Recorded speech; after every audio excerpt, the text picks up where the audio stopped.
Sabe, eu proporcionei para mim mesmo uma vida na praia, mais próxima à natureza, morando no campo. Foi uma coisa que eu fui buscando ao longo do tempo. Me mudei muitas vezes até chegar a encontrar um local que me agradasse, né? E agora caminhando, antes do almoço, até a praia, uma meia hora de caminhada, que eu moro num sítio, né? E olhando as casas, olhando as flores, sentindo o vento, escutando, eu estava escutando o Sadhguru, que é uma pessoa que eu gosto de escutar porque ele enxerga todas as coisas e situações não a partir de uma posição pré-estabelecida, mas como a vida, né? A si mesmo como uma vida e não como um guru, uma pessoa, um homem, ou seja lá o que for. E aí eu não posso deixar de pensar que realmente a humanidade errou em algum momento, no sentido de o que os mestres de sabedoria falam muitas vezes nas cartas dos Mahatmas, falam sobre a luta pela vida. E o Sadhguru também fala nisso num dos vídeos dele, que ele diz: o homem ele tem muito orgulho por ganhar a vida, ganhar o próprio sustento. Ele diz, mas qualquer animal, qualquer passarinho, qualquer ser ganha o próprio sustento. Uma minhoca embaixo da terra ganha o próprio sustento. Qual é o grande orgulho que o homem tem por ganhar o próprio sustento? E é verdade, porque na verdade a gente se preocupa muito em ganhar tanto que a gente possa ter sobrando e comprar coisas que às vezes, muitas vezes são supérfluas. Então, na verdade, ganhar o próprio sustento é uma coisa que toda a natureza faz sem precisar se auto-escravizar. Quero dizer com isso, gastar o seu tempo inteiro, o homem, agora falando o homem, gastando o seu tempo inteiro, às vezes metido dentro de uma cidade, com barulhos de carros, com pessoas em estado de nervosismo, gastando todo o seu dia. Muitas pessoas nem sol não podem pegar, porque trabalham dentro de ambiente de ar-condicionado. E a humanidade toda foi normalizado esse tipo de vida, né? Se normalizou essa vida em que a gente faz coisas sem sequer saber o que está fazendo. E eu não estou dizendo que o trabalho não seja bom, longe disso. Aliás, eu faço muitos trabalhos, inclusive, atualmente, que não são remunerados, né? Eu faço porque é necessário que esse trabalho seja feito. Então eu me disponibilizo como vida para que esse trabalho seja feito através de mim, né? E só que as pessoas, por exemplo, às vezes trabalham em alguma coisa sem saber por que estão fazendo isso, claro, além de ganhar o próprio sustento, né? Mas o que eu quero dizer nesse sentido é que se diz que quem construía, por exemplo, um templo, o pedreiro que construía um templo, ele não estava simplesmente empilhando pedras, né? Ele sabia que ele estava ali construindo um templo para determinada divindade, que aquilo ali iria, por exemplo, proporcionar inspiração para diversas pessoas, no futuro. Ou seja, ele estava fazendo um trabalho que ia elevar o estado de consciência, elevar o estado de espírito das pessoas que conviviam com ele naquela cidade, né? E às vezes a gente faz trabalhos de forma compulsiva, sem saber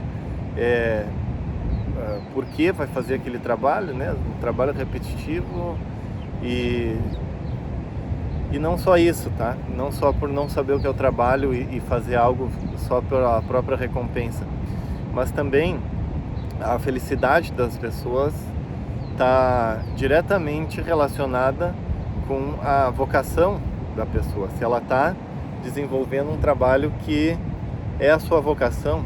Às vezes você vê pessoa que tem nitidamente uma vocação mais humana, de relacionamento, e fazendo trabalhos burocráticos, por exemplo, né?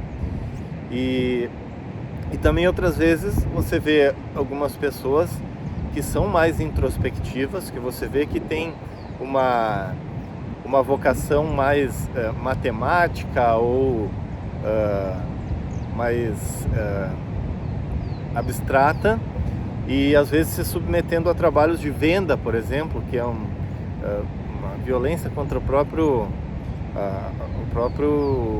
estado como a psique da pessoa funciona, porque quer e almeja um determinado objetivo financeiro, uma conquista ou uma notoriedade como, né, como pessoa, né, cargos de liderança. Então, pegando exemplos assim que me vieram à mente agora, né, mas eu tenho certeza que você consegue imaginar e lembrar de pessoas que às vezes trabalham em lugares que não seriam o ideal para o tipo de pessoa que ela é, né?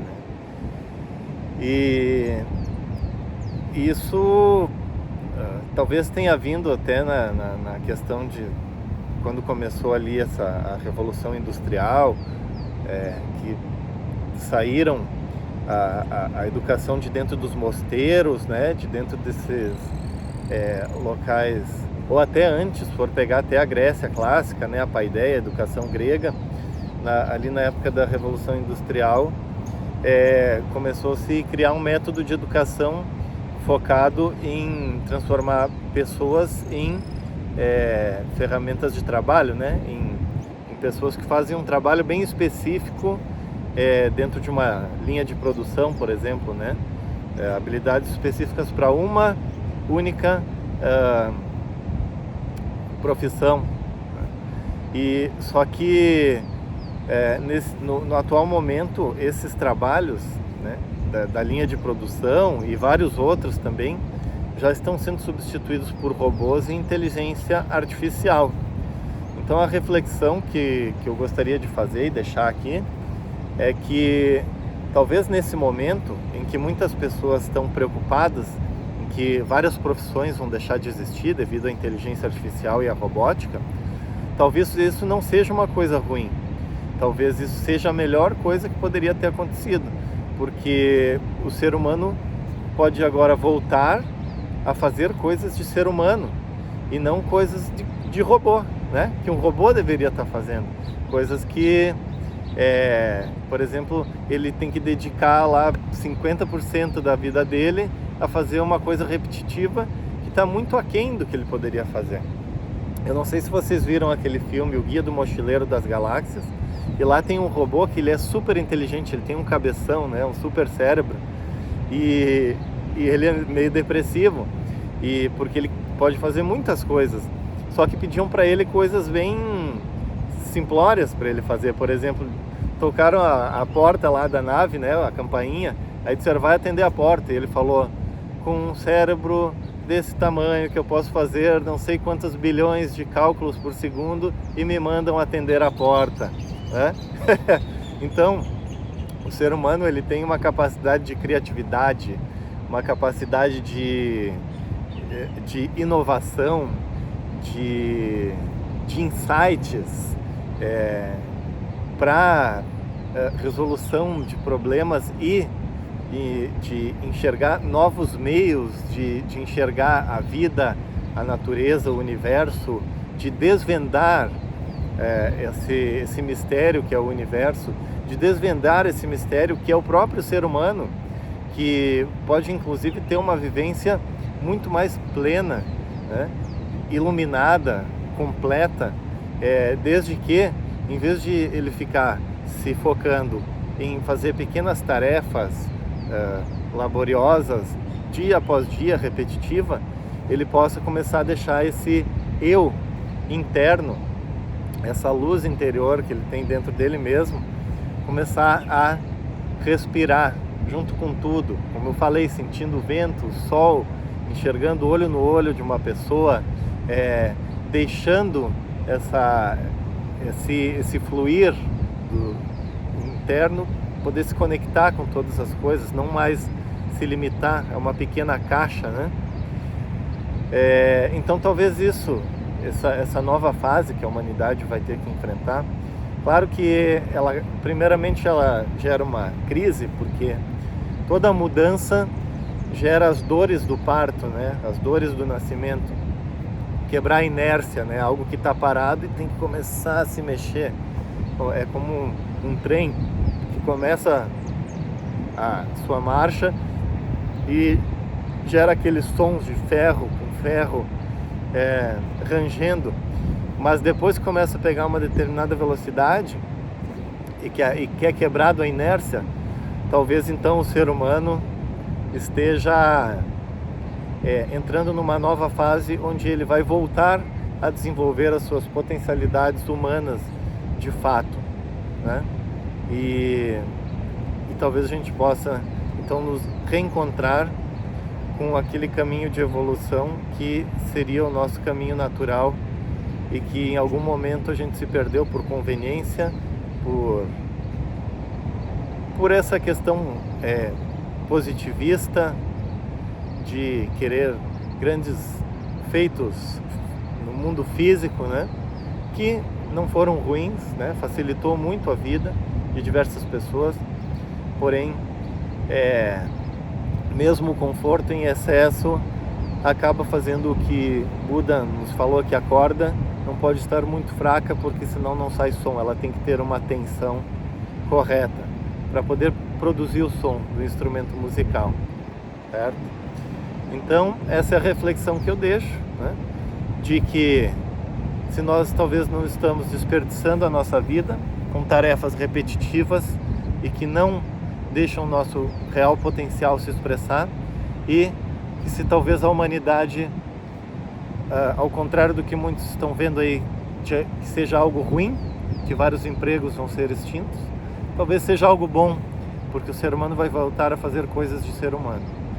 E é interessante também observar, para quem gosta de astrologia, que está tendo um alinhamento de vários planetas justamente nesse período aí de grande transição.